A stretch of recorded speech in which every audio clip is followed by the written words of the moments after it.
நான் 3 கதை வாசிச்சேன். ம் அதுல வந்து அந்த ஃபர்ஸ்ட் புழுவாகிய நானை பத்தி நல்லா பேசிட்டாப்புல.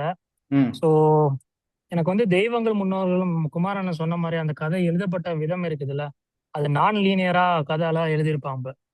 அது வந்து எனக்கு நல்லாவே பிடிச்சிருந்துச்சு ஆக்சுவலா. ஆனா என்னன்னா அந்த முடிவு தான் எனக்கு வந்துட்டு சரியா அந்த கதையில வந்து எனக்கு பிடிபடல. முடிவு இல்லாத மாதிரியே எனக்கு ஒரு ஃபீல் ஆயிடுச்சு.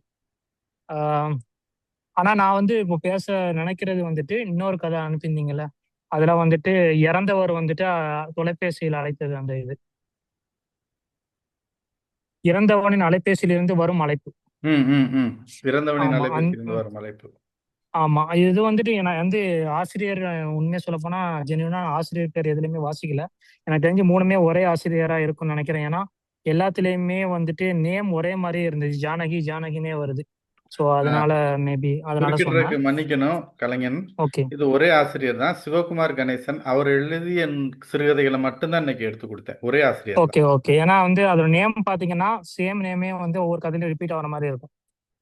அதனால சொன்னேன். மற்றபடி வந்து அந்த அழைப்பு வந்துட்டு நல்லா இருந்துச்சு. ஒரு அணைத்து வைக்கப்பட்ட வந்து செல்போன்ல இருந்து ஒரு கால் வருது. அது வந்து ஒரு இறந்தவரோட அழைப்பா இருக்குது. ஸோ மேபி அவர் டைம் டிராவல் மாதிரி எழுதுற மாதிரி எனக்கு ஒரு ஃபீல் ஆயிருந்துச்சு அந்த கதை வாசிக்கும் போது. அவர் வந்து நடந்த தன்னோட வாழ்க்கையில நடந்த ஒரு நண்பனுடைய, அது எப்படி துரோகம்னு சொல்றதா என்னன்னு தெரியல, அந்த மாதிரி ஒரு சம்பவத்தை வந்து அவனுக்கு எடுத்து சொல்ற மாதிரி அந்த கதை எழுதுனா வந்து நல்லா இருந்துச்சு. நான் கதையை ஃபுல்லா சொல்லலை, ஏன்னா மற்றவங்க வாசிக்கும் போது அது அவங்களுக்கு எப்படி எடுக்குன்னு தெரியல, அதனால கதையை ஃபுல்லா சொல்லலை.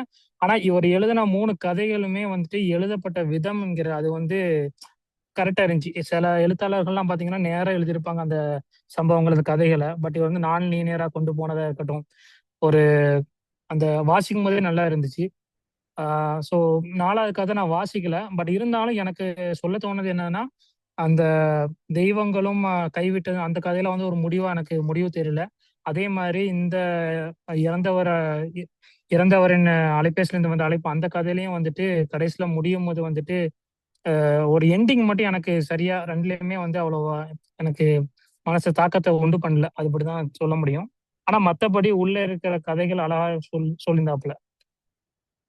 அதுக்கப்புறம் அந்த பேருந்து பயணமும் நம்ம நம்பி சொன்ன மாதிரி தான். நம்ம நிறைய விஷயங்களை நம்ம வந்துட்டு நினைப்போம், என்னடா இது நம்ம ஒரு ஃப்ரீடமா போலான்னு பார்த்தா நமக்கு வந்துட்டு நிறைய பேர் இந்த மாதிரி மாறிக்கோன்னு சொல்றதா இருக்கட்டும், நம்ம மேல சாஞ்சி விழுறதா இருக்கட்டும்.